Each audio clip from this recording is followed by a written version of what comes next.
Tensyonado at may mga medical personnel sa kuhang ito sa loob ng eroplano matapos may dalawang nawalan ng malay.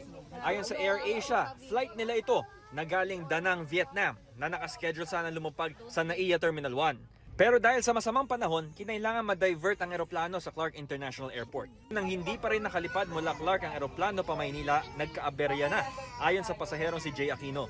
Pinatay aniya ang air conditioning ng eroplano habang naghihintay ng clearance. At nasa loob lang daw ang mga pasahero buong hapon.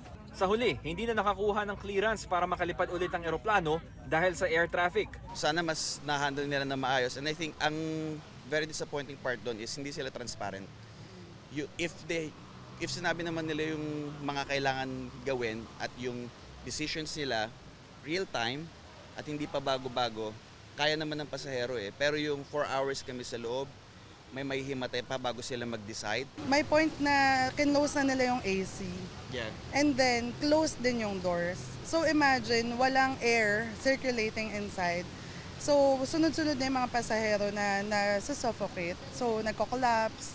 And then, nagpapanik. Sa ilan pang cellphone video mula sa mga pasahero, makikitang nagpupumilit ng makalabas ng eroplano ang ilang pasahero.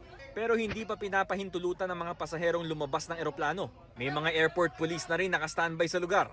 Ayon sa pinost na pahayag ng AirAsia, sa pagdedesisyon, naging pinaka-prioridad ang kaligtasan ng lahat ng guests at crew. Nauunawaan nila ng AirAsia na nagdulot ito ng abala. Pero dahil sa masamang panahon, kailangang unahin ang kaligtasan. May mga kailangang proseso at pakikipag-ugnayan nila para ituloy ang flight papuntang Metro Manila. Namahagi rin umano ng snacks para sa mga pasahero habang inihahanda ang hot meals. Ibinenta pa nila yung water tsaka snacks sa amin nung na-stuck kami dun nung bago nila patayin yung AC. So na-realize na lang nila na kailangan namin ng food and snacks nung wala ng AC at may mga nahihilo na. So their news about they gave us snacks, hindi po totoo yun. Binentahan po nila kami. Pasado alauna na ng madaling araw nang makarating ang P2P bus ng mga pasahero ng eroplano dito sa NAIA Terminal 3. Kaya naman matapos ang napakaraming oras ay pagod na itong mga pasahero, lalo na't may mga kasama silang mga bata. We're gonna file a complaint sa tamang CAB. yes, CAB. And magko-coordinate kami kung ano yung tamang proseso.